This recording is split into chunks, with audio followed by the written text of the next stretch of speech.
The easier-to-understand version of The Great Gatsby by F. Scott Fitzgerald, adapted by Sarah Simpson. Chapter 5. When I got home, it was 2 a.m. Every light in Gatsby's house was on. At first, I thought he was just having another party, but when I got closer, his house was quiet. I saw Gatsby walking across the lawn towards me. "Your house is lit up like a carnival," I said. "Is it?" He looked over at his house, but wasn't really interested in it. I've been looking at some of the rooms, trying to imagine how they would look to someone who had never seen them before. "Let's go to Coney Island, old sport. We can go to a real carnival. I'll drive." It's too late to go tonight," I said. "Let's go for a swim in my pool then," he said. "I haven't been swimming all summer." "Sorry," I said. "I have to go to bed." "All right," Gatsby said. I could tell he was waiting for me to say something about my meeting with Miss Baker. "I talked to Miss Baker," I said. "I'm going to call Daisy tomorrow and invite her to my house for tea." "Oh, that's all right," Gatsby said, trying to sound casual. I could tell that he was actually excited. "I don't want to bother you." "What day would you like to have tea?" I asked. "What day would you like to have tea?" he asked me. "I really don't want to bother you." "Let's have tea in 2 days," I said. "Will that work for you?" He thought for a minute, then said, "I want to get your grass cut before Daisy comes over." We both looked at the grass. There was a clear line between his perfect green grass and the sad weeds in my yard. "There's something else I want to ask you," he said, a little nervous. "You don't make much money, do you, old sport?" "No, not very much," I said. That made him relax a little bit. "I have a small side business. I thought that, since you sell bonds, this business might interest you. You could make a lot of money, but you couldn't talk about it with anyone." When I look back at that conversation, I could see that this could have been the moment I chose to do something bad. At the time, I was already so busy, I didn't really understand what he was asking me to do. "I'm really busy at work," I said. "I don't have time for anything else." "You wouldn't have to do any work with Wolfsheim," Gatsby said. He thought that was why I was saying no. He stood there for a minute, and it was silent between us. He turned around and walked home. The next morning I called Daisy and invited her to come over for tea. "Don't bring Tom," I told her. On the day we were going to have tea, it was raining hard. At 11 a.m., a man in a raincoat showed up at my house with a lawnmower. Gatsby had sent him to cut my grass. I forgot to have the Finnish lady who cooks for me make anything for us to eat at tea. I drove into town to buy food and flowers. It turns out I didn't need to buy any flowers. At 2 p.m., enough roses to fill up a whole greenhouse were delivered from Gatsby. At 3 p.m., Gatsby showed up. He was wearing a white suit, a silver shirt, and a gold tie. He was nervous. His face was pale, and he had dark circles under his eyes. "Is everything all right?" Gatsby asked. "The grass looks fine, if that's what you mean," I said. "The grass?" he asked. I could tell he didn't even remember what I was talking about. He looked out the window. "Oh, the grass in the yard. Yes, it looks nice." Gatsby kept talking. "The newspaper says it's going to stop raining by 4 p.m. Do you have enough food for tea today?" I showed him the 12 lemon cakes I bought. "Are the cakes okay?" I asked Gatsby. Of course, they're fine, old sport," he said. By 3:30 p.m., the rain had lightened to a drizzle. Gatsby walked around nervously and kept looking out the window. Finally, Gatsby told me he was going to go home. "Why?" I asked. "Daisy isn't coming to tea. It's too late. I can't wait all day," he said. "Don't be silly. It's only 3:58 p.m. Tea isn't even until 4 p.m., I said. Gatsby sat down. He looked really unhappy. We heard the sound of a car coming up the driveway. I ran out into the yard. The car pulled up in front of the house and stopped. Daisy was in the car, wearing a light purple hat. She gave me a huge, happy smile. "Is this really where you live, my dearest one?" Daisy said to me. I listened to Daisy's wonderful voice, hearing nothing else, for a minute. Daisy had a piece of hair stuck to her face from the rain. She looked pretty. Her hand was wet when I helped her get out of the car. "Are you in love with me?" she whispered in my ear, joking. "Why did I have to come alone?" "That's a secret," I joked back. "Tell your driver to go away for an hour." "Come back in an hour, Ferdy," she said to the driver. Then, in her beautiful voice, she whispered in my ear, "His name is Ferdy." We went in the house. I was surprised to see that Gatsby wasn't there. There was a quiet knock at the front door. I opened it. Gatsby was standing there. His face was pale. His hands were shoved in his pockets.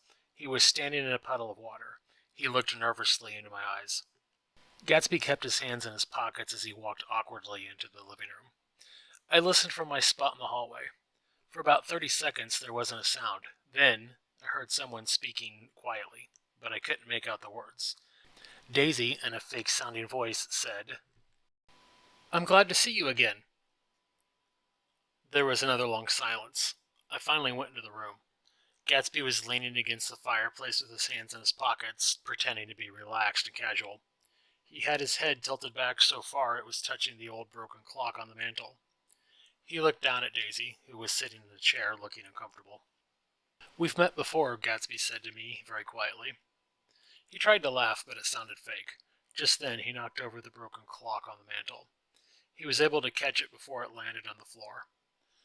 When he put the clock back on the mantel, his hands were shaking. He sat down on the sofa.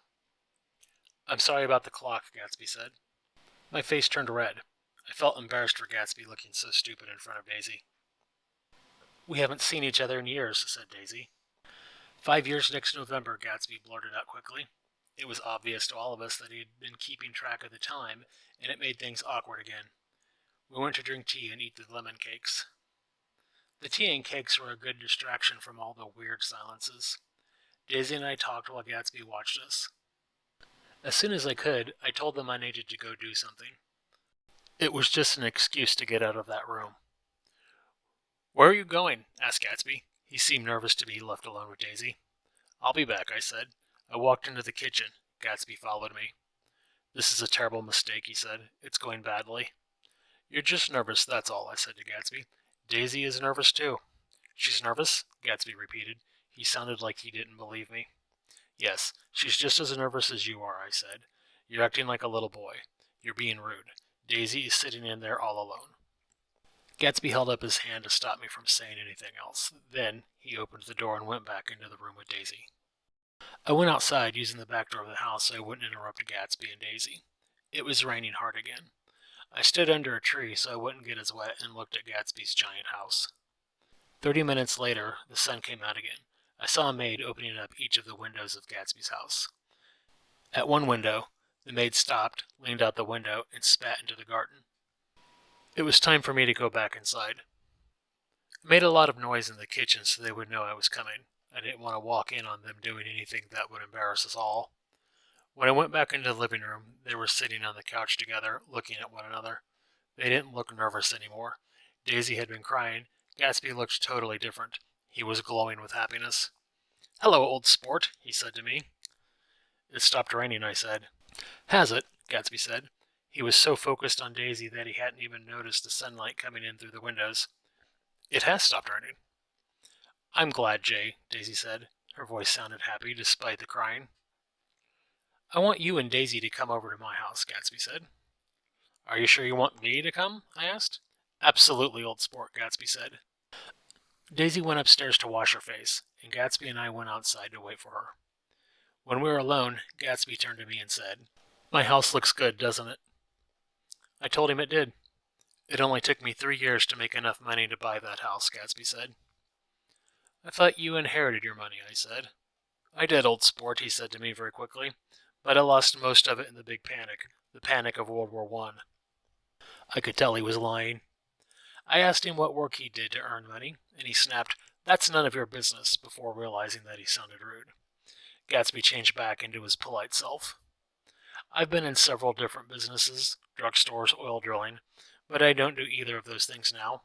Gatsby looked at me carefully. "Are you asking because you've been thinking about my offer to help you earn some extra money?" Before I could answer, Daisy came out of the house. She pointed at Gatsby's mansion. "Is that huge place yours?" she asked in an excited voice. "Do you like it?" Gatsby asked. "I love it," Daisy said. "But you must get lonely in such a big house all by yourself." "I don't get lonely because I always have famous, interesting, and important people over," Gatsby said, bragging. Instead of taking the shortest way to Gatsby's house, we walked around the street and went in through the big front gate. Gatsby wanted to be sure Daisy was impressed by his house, and the front was more impressive than the side. The smell of flowers from the gardens was in the air. The birds were singing. We walked through all the fancy and expensive rooms, and I kept waiting for party guests to jump out from behind the furniture. We walked through bedrooms decorated with expensive silk bedding. We walked through giant closets as big as bedrooms, rooms just for playing pool, and rooms with giant bathtubs. In one room, a man named Mr. Klipspringer was doing push-ups and sit-ups in his pajamas.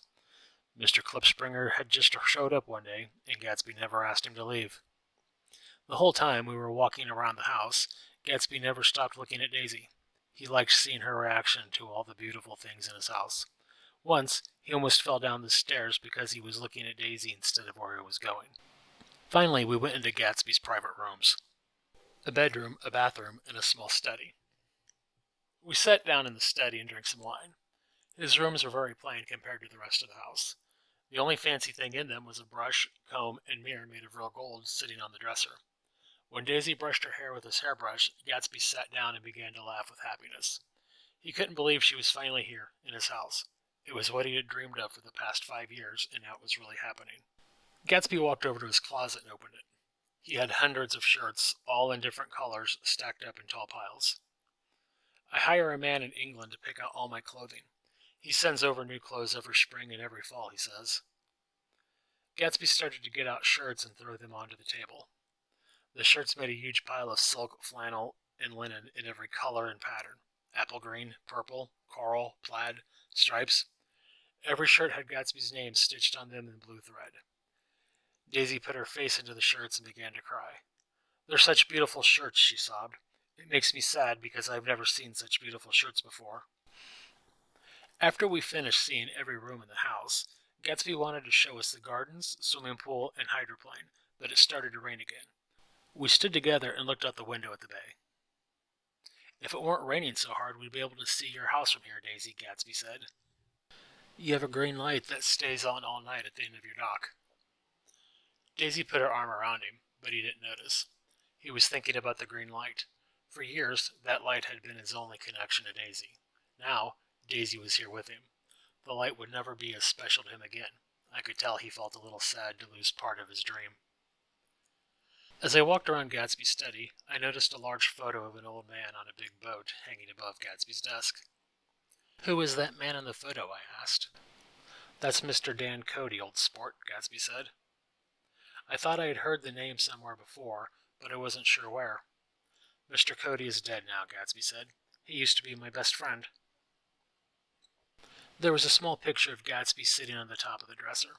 He was about 18 years old in the photo, and he was dressed in boating clothes.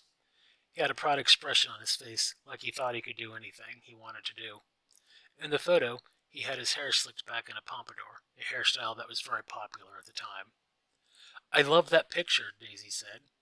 "I never knew you wore your hair in a pompadour. You look so sophisticated. I never knew you had a big boat either." "Look at this," Gatsby said quickly, getting out a thick book. "Here are a lot of newspaper clippings I collected over the last 5 years. They are all about you, Daisy. I cut them out and glued them into this book." Daisy and Gatsby stood there, looking through the book together. The phone rang. Gatsby answered it. "I can't talk right now, old sport." "I said a small town." "He must know what a small town is." "Well, he's no use to us if he thinks Detroit is a small town." Gatsby hung up the phone. Gatsby and Daisy went over to the window. The rain had stopped. The clouds were pink and fluffy in the sky. "Look at that," Daisy whispered to Gatsby. "I wish I could get one of those pink clouds down out of the sky, put you in it, and push you around." I tried to leave, but Daisy and Gatsby wanted me to stay. It made them feel like what they were doing wasn't wrong as long as I was there. "Let's get Klipspringer to play the piano for us," Gatsby said. Gatsby went out into the hall and yelled for the man we'd seen earlier doing push-ups and sit-ups to come. The man had put on regular clothing instead of pajamas. "Did we interrupt your exercises?" Daisy asked Klipspringer. "I was asleep," said Mr. Klipspringer, sounding embarrassed. "Klipspringer plays the piano," said Gatsby. "I don't play well," Klipspringer said, sounding even more embarrassed. "I hardly play at all. I'm out of practice." "We'll go downstairs to the music room," interrupted Gatsby. We all went downstairs. In the music room it was dark. The only light came from the hallway. Gatsby lit a cigarette for Daisy, and his hands were shaking. Klipspringer played the song "The Love Nest," then looked in the darkness for Gatsby. "I'm out of practice. I told you I couldn't play," said Klipspringer. "Don't talk so much, old sport," Gatsby said to Klipspringer. "Play!" Klipspringer sat back down at the piano and started to play again. He played the song Ain't We Got Fun. It was a very popular song at the time, but the happy song didn't fit the tense mood in the room. Outside, the thunder was starting again. It was starting to get dark, and all of the city lights were starting to come on. I went over to Gatsby and said goodbye. Just for a second, I saw an unhappy look on his face. After 5 years of wishing and dreaming, I could tell he wasn't sure if the real of Daisy was as wonderful as his dreams about her. That afternoon, I know Daisy didn't always say or do exactly what Gatsby imagined she would, and he felt disappointed. It wasn't her fault. His fantasy of her was so real to him that the real Daisy seemed less perfect in comparison. Gatsby turned to Daisy. The unhappy look was gone. He held her hand, and she said something into his ear. Her soft, musical voice was even better than it had been in his dreams. They didn't even notice me standing there. Daisy and Gatsby held hands and looked at each other for a second, then went back to looking at each other. I walked out into the rain, leaving them in Gatsby's house alone.